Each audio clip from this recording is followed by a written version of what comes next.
In this video, you'll learn important things you can do to protect the health of your community when preparing food for community events. Gatherings are a time when our community gets together to connect with each other. We have special events like powwows, 3D days, sporting events, celebrations, and meetings. Sharing food is often an important part of these gatherings. It's our responsibility to make sure that this food is safe to eat. Following safe food practices at home is a great start, but there are additional things that can be done to help make sure that the food we share at a gathering is also safe. Small things we can do to protect our families and our community include good planning, cooking, serving, and transporting. Keeping food safe during community events can be a challenge because you're dealing with large amounts of food that have to be prepared and served properly. In some cases, the food is prepared off-site and has to be transported to where it will be served. If food is not kept at the right temperatures, bacteria can grow quickly.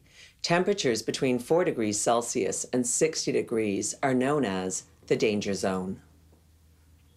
Because of this, it's especially important to follow food safety practices to help make sure that the food that community members eat at gatherings helps to nourish their body and doesn't make them sick. This is especially true for pregnant women, young children, the elderly, and those with a weakened immune system. Good planning is the first step when preparing food for large groups. No matter how you get the food, whether by hunting, gathering, fishing, or buying it, it is important to know in advance what food will be prepared and how much, how the food will be obtained or where it will be purchased, how much storage or preparation space is available, particularly for the refrigeration, where the food will be served, what equipment is available for heating or cooling food, and if there is running water. If not, you should make arrangements to have some available.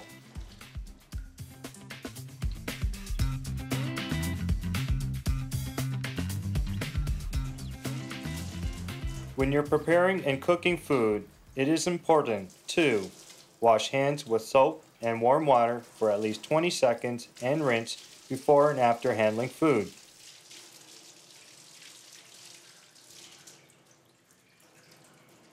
Limit food preparation areas to only those that are preparing food. Separate raw and cooked foods to avoid cross-contamination. Make sure that you do not cook foods too many days in advance. Cook small amounts of food at a time to make sure that it's cooked evenly. Ensure that the food is cooked thoroughly to the appropriate temperatures. Consult healthycanadians.gc.ca/First Nations Food Safety for more information on recommended cooking temperatures for game and store-bought food.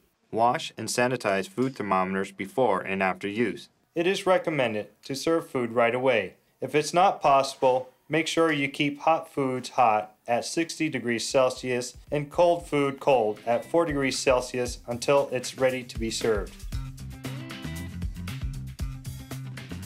If you're transporting food from one location to another, remember to make sure the vehicle is as clean as possible and put food in insulated and closed containers. Once the food is at the location where it will be served, it is important that proper storage, reheating, and cooling practices are followed to keep food safe. Food should always be served at the right temperatures to prevent bacteria from growing and making people sick. Remember that it's best to use a food thermometer to make sure that hot food is kept hot at 60 degrees Celsius or higher until it is served, and cold food is kept cold at 4 degrees Celsius or lower until it is served. When serving food, it is important to wear a hairnet, wear gloves, avoid using hands to serve food, and use appropriate serving utensils such as tongs and spoons. Use separate serving utensils for each food. Separate uncooked food from cooked food or ready-to-eat foods, and keep contact surfaces clean and sanitized. To sanitize, use a mild bleach solution. You can make this by mixing 1 teaspoon of bleach with 3 cups of water.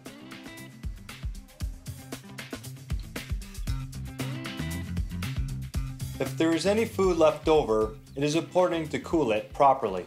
When cooling the remaining food, remember to divide food into smaller portions. This allows the food to cool faster. Refrigerate food in shallow pans or containers. This allows for even cooling. Don't cover food that is still hot as it prevents fast cooling. Avoid putting too much food in the fridge at one time. This can raise the temperature in the fridge and prevent even and fast cooling. Remember, the fridge temperature should be kept at 4 degrees Celsius or lower, and the freezer should be at minus 18 degrees Celsius or lower. For more information on how you can protect the health of your family and your community when handling, preparing, and storing food, visit healthycanadians.gc.ca/First Nations Food Safety, or talk to your local environmental health officer or healthcare provider.